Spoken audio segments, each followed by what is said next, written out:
We got this 100%, confidence in Jerome Powell from Kevin Hassett on behalf of the president. But then we get this article from the Wall Street Journal saying that Powell is willing to meet with the president, which opens up sort of a Pandora's box in terms of what could be the outcome of such a meeting. I mean, how do you think this unfolds in January? Listen, it's not like crazy that the Fed chairman and the president meet.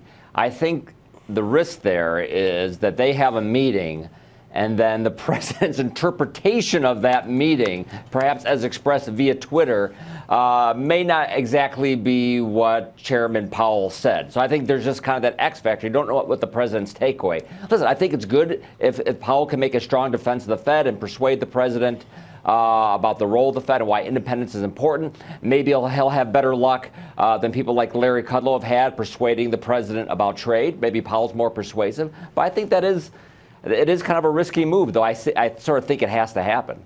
Does a seeming uptick in the markets that we've had in the past couple of days, does that sort of buy Jerome Powell a little bit more time?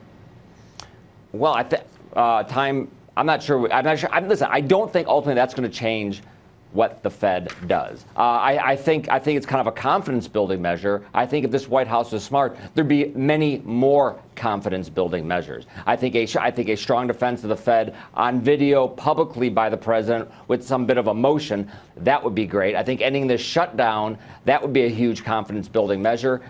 Whether it's part of a deal with Democrats on DACA, maybe throw a little infrastructure, who knows?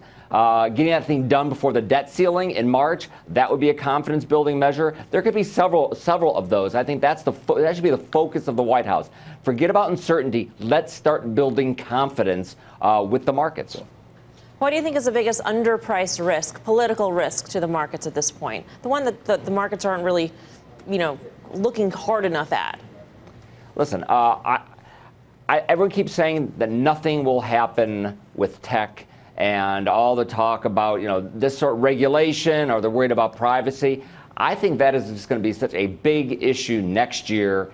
I don't totally rule out there being something done actually on the regulatory front with these technology companies, since they're sort of unpopular on the left and the right, and there's a model of what to do. You have the GDPR in the EU, which people on the left and right have spoken very positively of. So if they want a model of what to do, it's sitting right out there for them. I think headline risk at minimum, but it could be more than that.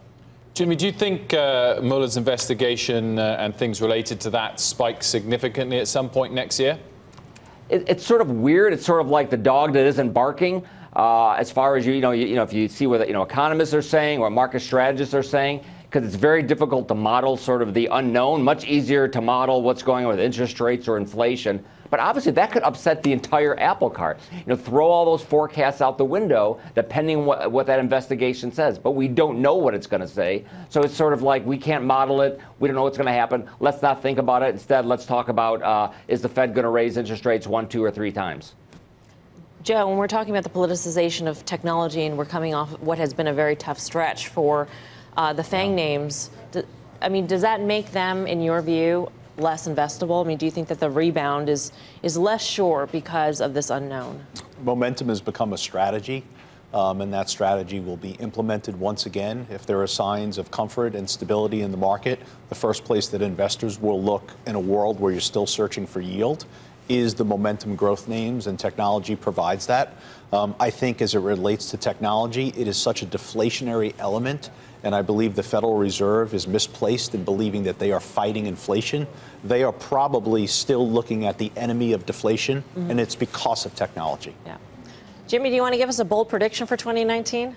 It's that kind of time of year, Yeah, my bold prediction is we're not getting a recession in 2019. Sorry, Larry Summers. I guess I'll take the other side of the trade. I'll take the 40% that we don't get a recession in 2019. You'll take the other Larry. Yeah, that's right. I'll take the bullish. I'll take the bullish Larry. And no 2020. Listen, expansions don't die of old age. They've had one for a long time in Australia.